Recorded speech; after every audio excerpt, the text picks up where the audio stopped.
Magandang araw, ako si Thea Narag Vargas. Maisip niyo siguro bakit napakaikli naman siguro ng aking pangalan? Dapat talaga ang pangalan ko ay Althea. Ngunit marami nang nagngangalan ng Althea sa aming pamilya, kaya naman napag-isip-isip na lang ng aking mga magulang na gawin itong payak na Thea. Hindi na ito nasundan ng anumang pangalawang pangalan o anumang palayaw.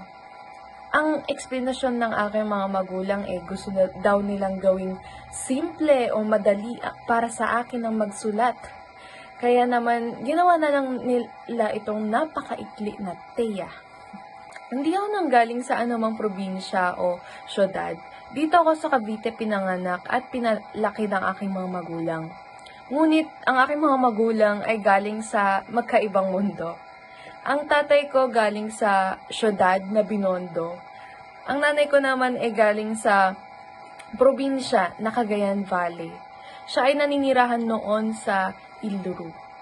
Natatandaan ko at naalala ko pang hanggang ngayon na nakasama ko ang aking lola na namamayapa na ngayon.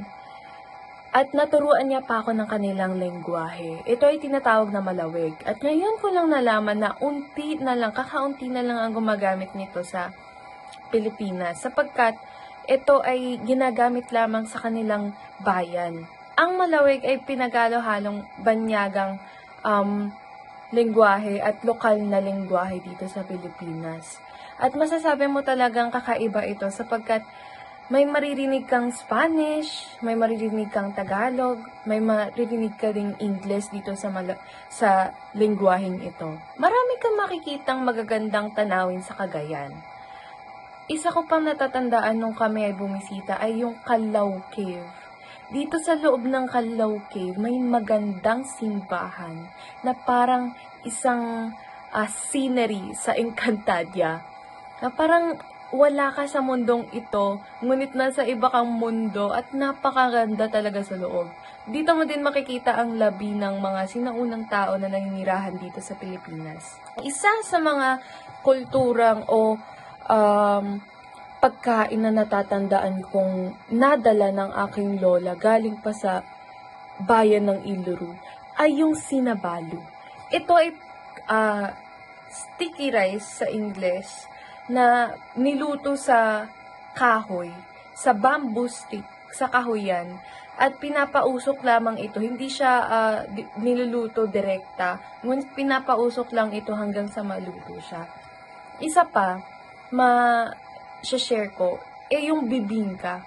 Kakaiba ang bibingka ng Cagayan Valley. Hindi mo ba alam to?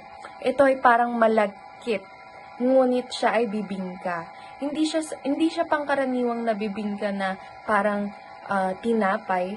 Ito ay malagkit na parang kangkanin ang kanyang itsura.